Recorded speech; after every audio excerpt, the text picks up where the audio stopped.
Buenas, bienvenidos a este martes 30 ya de septiembre, culminando un mes más y vamos a entrar de lleno a nuestro estudio del libro de Romanos. El tema es la incredulidad y el evangelio. La incredulidad y el evangelio. Como parte de la conclusión que Pablo está haciendo en cuanto al tema de Israel, que ya conocemos, ¿verdad? El porqué de esta situación. Y dentro de ese tema, la semana pasada tuvimos un enfoque específico en la soberanía de Dios. Y en esta ocasión vamos a retomar la justificación y el asunto soteriológico, el asunto de la salvación. Todos estos temas que tienen que ver con asunto teológico. El primer verso, o la primera sección de versos que vamos a usar, porque vamos a usar los últimos 3, 4 de Romanos 9 y todo el capítulo 10, es desde el 30 hasta el 4 de el capítulo 10. ¿Qué diremos entonces? Que los gentiles que no iban tras la justicia alcanzaron justicia, es decir, la justicia que es por fe, pero Israel, que iba tras una ley de justicia, no alcanzó esa ley. ¿Por qué? Porque no iban tras ella por fe, sino por obras. O, dice una versión, como si fuera posible alcanzarla así. Tropezaron en la piedra de tropiezo, tal como está escrito. Miren, cita Isaías, miren, pongo en Sión una piedra de tropiezo y roca de escándalo, y el que crea en él no será avergonzado. Capítulo 10. Hermanos, el deseo de mi corazón y mi oración a Dios por ellos es para su salvación. ¿Quiénes ellos? Los israelitas. Porque yo testifico a su favor de que tienen celo de Dios, como Pablo tuvo, pero no conforme a un pleno conocimiento. Pues desconociendo la justicia de Dios y procurando establecer la suya propia, no se sometieron a la justicia de Dios, porque Cristo es el fin de la ley para justicia a todo aquel que cree. A esta altura de nuestros estudios, y específicamente del estudio de Romanos, estamos seguros que la justificación es un tema en el que todo es por fe. Y de ninguna manera alguien puede ser justificado por obras. Entonces, el error del Israel bíblico fue que ellos, habiendo tenido todos los privilegios que mencionaba el capítulo anterior, que es la ley que es santa, buena y justa, esa ley de Dios, y que la tenían a su completa disposición, el error fue hacer del objeto de Dios un Dios. Ellos agarraron su fe, su religión, como quieran decirlo, y al centro de esta colocaron las obras de la ley y no al Dios de la ley. Y en todo el Antiguo Testamento nosotros podemos ver la justificación de Dios siendo accesible a todos aquellos que decidieron creer. Pero ahí estaba la ley. Bueno, sin ir tan lejos, el mismo Abraham, él no cumplió la ley. Tampoco Enoc, tampoco Isaac, tampoco Jacob. Ninguno guardó las fiestas en el templo. Ninguno cumplió con los calendarios. Ninguno celebró la Pascua, por supuesto. Pero todos tuvieron fe en Dios, y en especial Abraham. Y por tanto fueron justificados, porque tener fe desde el principio es lo único que va a justificar al hombre.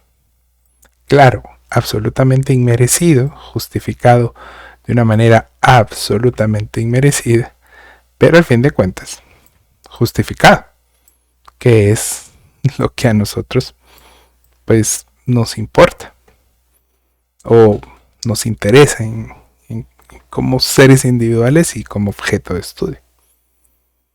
Pero no fueron las obras de Abraham, ya lo explicó Pablo varias veces y ya lo hemos estudiado, sino fue su fe. Pero los seres humanos, desde el pueblo judío que conocemos en la Biblia, el pueblo israelí, hasta nuestros días, tiene unas características similares. Por muy conocedores que sean, los seres humanos, por muy devotos que seamos los seres humanos, y por muy ilustrados, sabios, expertos que nos consideremos, si caemos en la trampa de anteponer nuestra pseudo justicia humana a la de Dios, el único resultado de eso es que vamos a tropezar con la piedra que es Cristo. Porque cuando confiamos en obras nuestras o externas o de religión, perdemos el norte, como se dice coloquialmente, de que la justificación es solo por fe. Tema que ya hemos hablado muchas veces, tanto en Efesios como en Romanos, pero que por algo se insiste. Y esta sección, estos versículos, que son los del 9, son una conclusión, un resumen, una síntesis del 9, que conectan y dan paso a lo que el 10 afirma, o esta sección del 10. Esta sección tan importante quiero concluirla con leer literalmente algo que uno de los teólogos famosos de Estados Unidos, Bob Woodley, dice en cuanto a esta sección. La justicia es un logro imposible para la humanidad pecadora. Espero que creamos todos eso. Pero es ofrecida gratuitamente a través de la fe en Cristo. Sin embargo, debe ser recibida. Muchos versos que fundamentan esto. Y esta es la verdad que los judíos, los que son parte de la audiencia original de la Carta a los Romanos, estos judíos moralistas, religiosos, algunos sinceros y otros muy legalistas, no podían comprender. Y ahí termina el comentario de Woodley. Y yo le agregué algo, que esta es la verdad, que los cristianos modernos, me atrevo a decir en una gran mayoría, que son moralistas, que son religiosos, sinceros en su fe, pero legalistas, no pueden comprender, ya que la gran tentación del ser humano está en querer tener parte en la justificación del pecado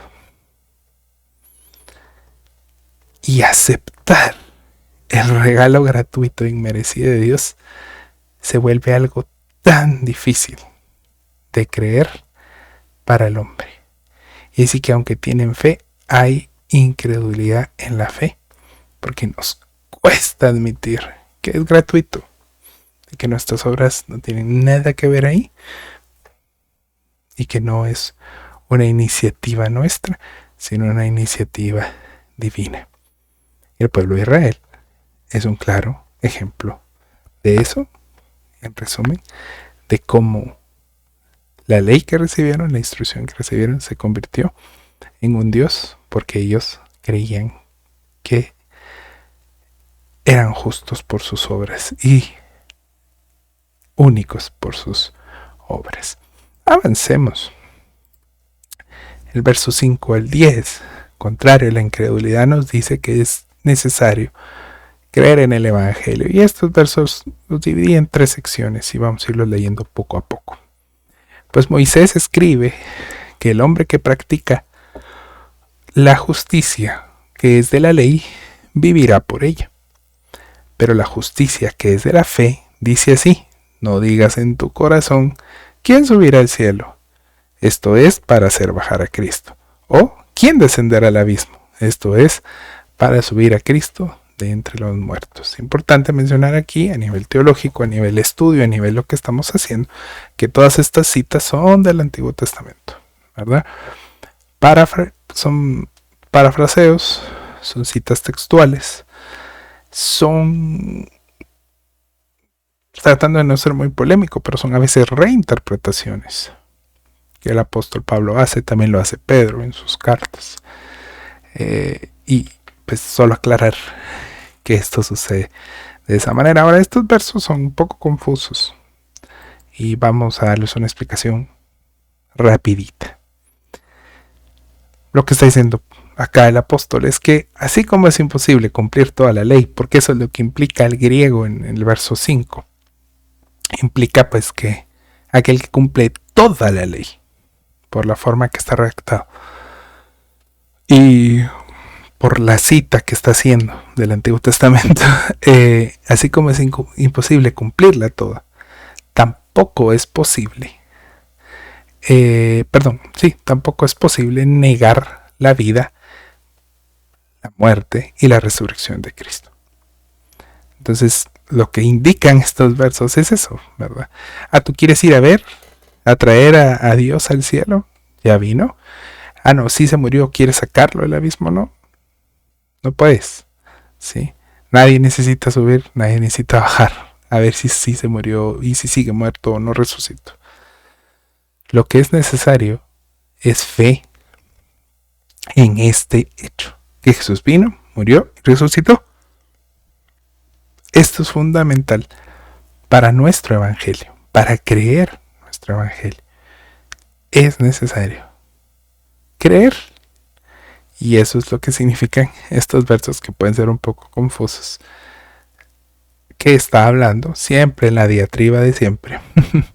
Está hablando Pablo hacia el judío que puede tener dudas, ¿verdad? El judío que no cree, que no puede ser que haya muerto. Tal vez un fariseo judío lo creería porque ellos defendían, ¿verdad?, la resurrección, pero el otro bando no lo hubiera creído. Así que Pablo está corrigiendo a diestra y siniestra, ¿verdad? No por ser fariseo, sino porque conocía la intención de sus hermanos judíos, que es lo que está mencionando en esta sección.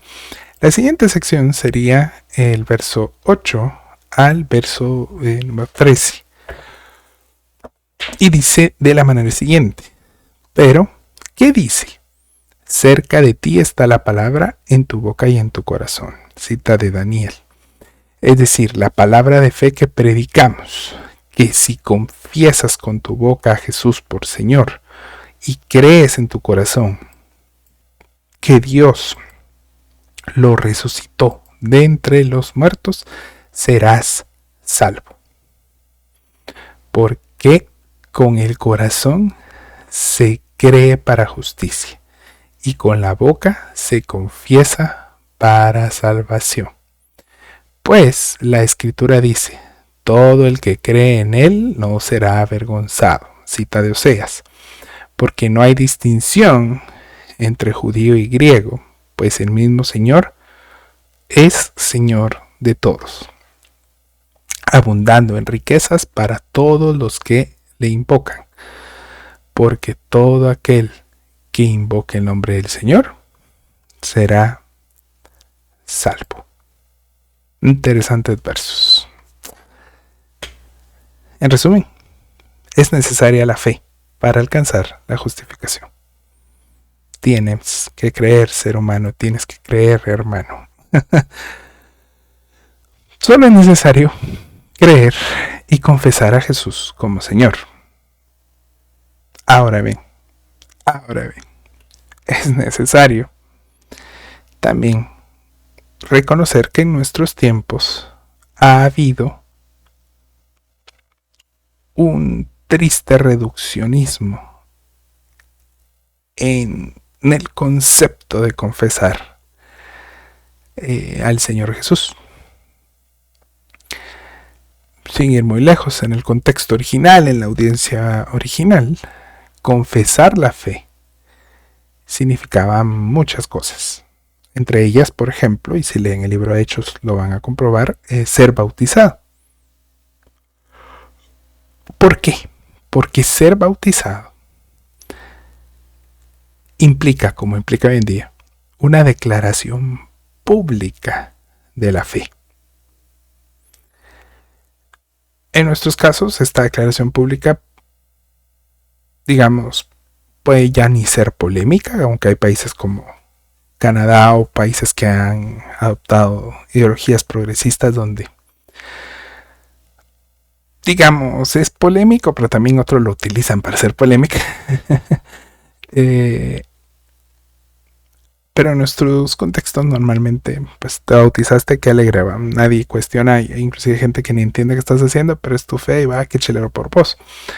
Pero en la audiencia original, bautizarse podría llegar hasta ser una sentencia de muerte, porque estás confesando que sos cristiano. Y según la época del primer siglo en la que estemos, así era la persecución. Y así implicaba confesar y bautizarse. Posiblemente ponerse la mira en la frente, ¿verdad? Hacerse objetivo de la persecución que sufría la iglesia, ¿verdad? Eso era confesar. En segundo lugar, la confesión de la que Pablo está hablando no era para adoptar una religión pasiva, era para adoptar una religión activa. Y segundo, confesar no era para ser parte de una creencia nominal, cosa que sí pasa en nuestros tiempos, ¿verdad? Una fe que no está activa, una fe ególatra y una fe en muchos casos nominal. Es un fenómeno que se está estudiando, ¿verdad? Los cristianos protestantes nominales. En nuestros países se está estudiando, eso ya pasó en muchos otros países. La fe se confiesa.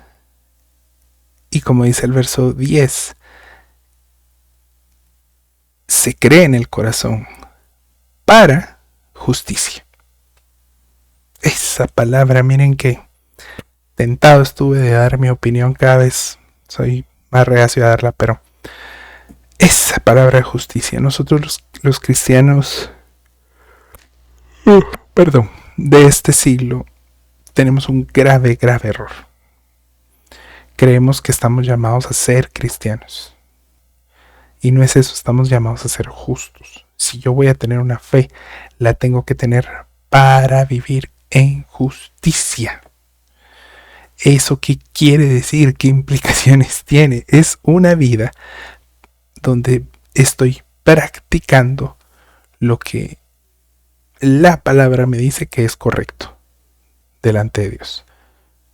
La santidad es eso, es ser justo, no es tener una religión pasiva, nominal, es ser justo. Y ser justo involucra cambiar un montón de cosas en mi diario vivir para dejar de vivir para mí y buscar el reino de Dios y su justicia. La salvación que se confiesa en la boca, por tanto, debe estar acompañada de una vida coherente y congruente, las dos cosas. Con coherencia absoluta y congruente, que vaya de poco a poco creciendo y mejorando. Coherente y congruente a lo que predicamos, a lo que la palabra dice. Ese es el llamado. No es solo, como les he dicho innumerables veces, pero ya les cae mal, no es hacer una oración mágica que me hace salvo y lo demás no importa. Somos salvos para justicia. Confesamos para ser salvos, pero debemos vivir en justicia. Y por último, y no menos importante, por lo menos de esta sección, la salvación es para todos. Todos, ahí dice, aquí está, ve. Es para todos. Y estos versos nos dan un importante balance teológico con los extremos que se han tomado en algunas denominaciones, en algunos corrientes, con el tema de la predestinación. Hay varios círculos protestantes que se vuelven fundamentalistas en el mal sentido de la palabra y extremistas con esto. La salvación es ofrecida por Dios a todo aquel que quiera invocar el nombre del Señor. A todo aquel al cual Dios le extienda misericordia, porque no es por méritos ni religiosos ni del ser humano. Y en esos méritos, en esa misericordia, no hay méritos por ser judío, no son mayores que nosotros. Gravísimo error del pentecostalismo moderno y neopentecostalismo y los movimientos carismáticos. Ni somos mejor o peor por ser griegos, o letrados, o estudiosos, o científicos.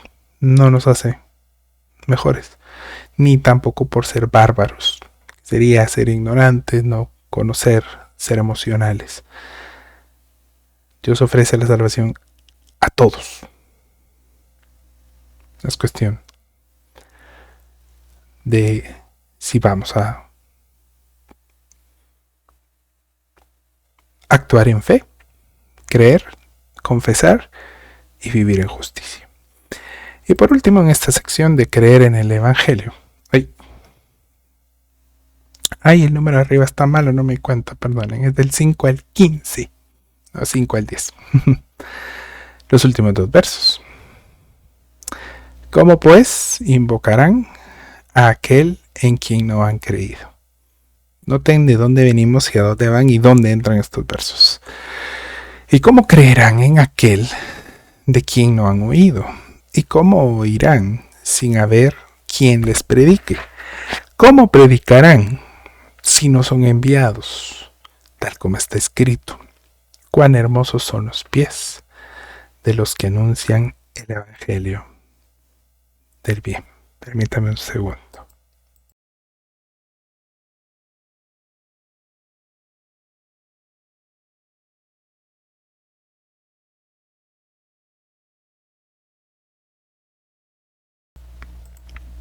Listo. Conocemos este verso, estos versos seguramente hay varias canciones o porque se usa mucho en movimientos evangelísticos. Pero fíjense ustedes qué interesante esto, que dentro de estos versos se esconde una gran verdad. Y aquí los tenemos en proyección, así que vayan comparando. Israel, aunque conoció al Señor, no lo invocó. ¿Y por qué no lo invocó? Porque al final nunca fueron monoteístas, siempre fueron politeístas. Por eso terminaron en Babilonia. ¿Y por qué eran politeístas? Porque no creían en él. Desde el becerro que hizo Aarón hasta toda su historia, no creían en él. Así que no pueden invocar a aquel en el cual no creen. Pero los judíos tampoco creyeron en un Dios que se rehusaron a oír. ¿Cómo creerán en aquel que no han oído? No es que no hubiera quien les predicara, como es la forma en que nosotros asimilamos el versículo en nuestros tiempos. No, es que a ellos no se les dio la gana oír, y hay que decirlo así. Y esto puede ser chocante para muchos que mal enseñados tienen a Israel como un dios casi. O sea, a ellos no les dio la gana oír. Y siguiendo verso 15, y aunque ellos tuvieron predicadores, tuvieron profetas, tuvieron al gran Moisés, muchos de estos predicadores, como Elías, fueron perseguidos. Y como otros predicadores fueron silenciados, como el mismo Jeremías, y algunos silenciados hasta la muerte. Y los israelitas, si tienen un pecado, si tienen un pecado en el Antiguo Testamento, aparte de la idolatría, es que muchos no atendieron a su llamado de santidad. Como los levitas, por ejemplo, que no predicaban la ley de Dios. Entonces sus pies no eran hermosos, porque no anunciaban la ley de Dios. Esto es lo que también está implicando Pablo con el texto. Así pues, todo este pecado de Israel en nuestra fe cristiana debe ser lo opuesto. Claro que es un versículo para la evangelización, para la predicación. Nosotros debemos de ir y anunciar este evangelio de la fe. No el evangelio de la ley, de la Torá, de las tradiciones judeas. Ese no es nuestro evangelio. No tenemos que promoverlo, ni aplaudirlo, ni darle lugar. El que lea, entienda. Porque idolatrar la imagen sería cometer el mismo error de idolatrar las obras de la ley. Si tomamos cualquier cosa, representaciones del arca, danzas, banderas de países que no tienen ninguna relación con el Israel bíblico, y las ponemos en la predicación del evangelio o como un distractor, estamos cometiendo el mismo error. Estamos volviendo a las obras. Necesitamos un arca, necesitamos banderas, necesitamos imágenes, necesitamos instrumentos musicales, prácticas devocionales que nada tienen que ver con lo que fue la fe judía, hasta que nos volvamos como lo que dice el verso, que aunque se nos predique la palabra, seamos incapaces de oírlas y adoremos más a las obras, a la ley de Dios, que a Dios. Ahí dejamos el recadito por hoy. Y último punto, la incredulidad y evangelio. ¿Cómo se llama este estudio? Pero concluimos con el punto. Leamos la palabra. Sin embargo, no todos aceptan la buena noticia.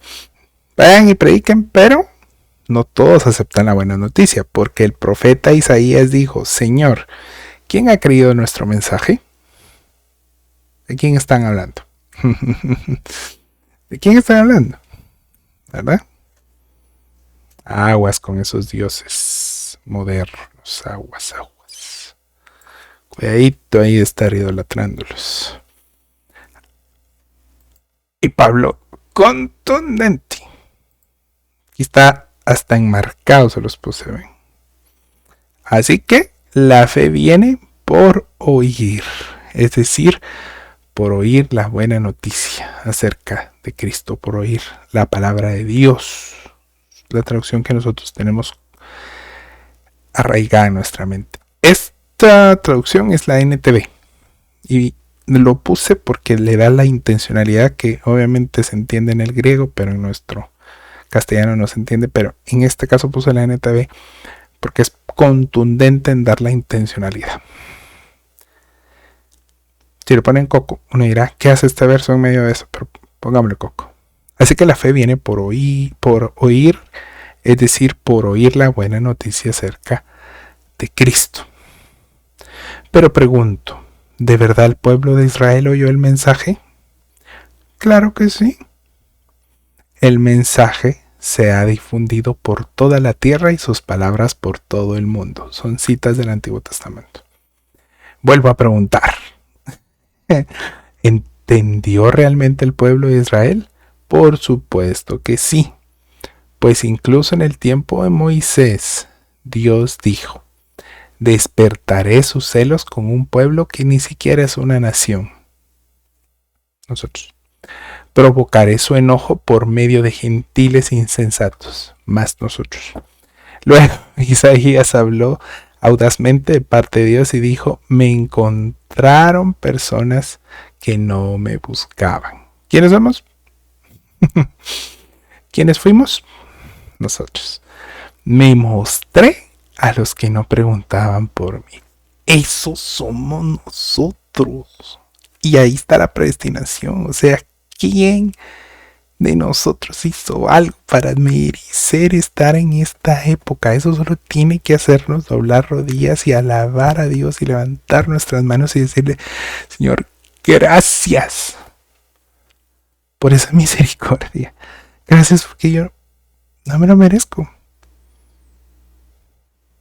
No me lo merezco. El verso 21 es contundente. Pero con respecto a Israel, Dios dijo, todo el día les abrí mis brazos, como un papá a su hijo. Pero ellos fueron desobedientes y rebeldes. Aguas. No estar rasgándose las vestiduras y peleando en Facebook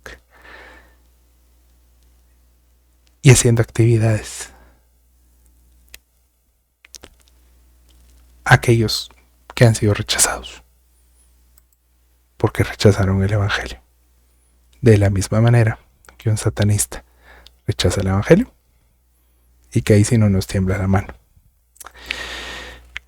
Es suficiente con oír la palabra de Dios para poder creer y tener fe en el Evangelio. Es lo que dice este pasaje. Sin embargo, la incredulidad es el distintivo del ser humano rebelde y desobediente. Por ello, Israel, a pesar de haber tenido el privilegio de ser los escogidos por Dios para tener su ley, para tener la justicia de Dios, no creyeron. No creyeron. Y fueron castigados por su incredulidad. Y luego vino el mismo Hijo de Dios, su Mesías anunciado, y adivinen qué, no creyeron. Por lo tanto, ahora están condenados fuera de la salvación, de la misma manera que están los gentiles a los que ellos tanto despreciaban y tanto trataban mal. Todos somos iguales, porque la era de la fe y de la gracia está acá. Y nosotros, aunque no le buscamos, fuimos encontrados por Él. Y habiendo extendido su misericordia, hoy somos salvos. Pero debemos cuidarnos como grupo de creyentes y como individuos que creen de no caer en el mismo error de ser desobedientes y rebeldes por pura incredulidad, que la hay de todo tipo. En conclusión,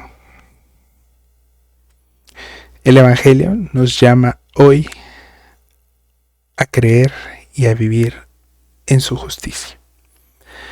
Pues todo aquel que se deje vencer por la incredulidad se condena a sí mismo por no vivir la fe en integridad. Seamos gentiles, seamos judíos, todos podemos acceder hoy a la salvación, pero esta es solo por fe. La siguiente semana vamos a concluir el argumento en cuanto al pueblo y a las promesas, y veremos un tema que genera mucha controversia con el remanente y su significado, con todas las implicaciones que tiene en varios rubros teológicos como la escatología. Gracias por estar acá. Nos vemos en octubre. Nos vemos el siguiente martes. Bendiciones. Adiós.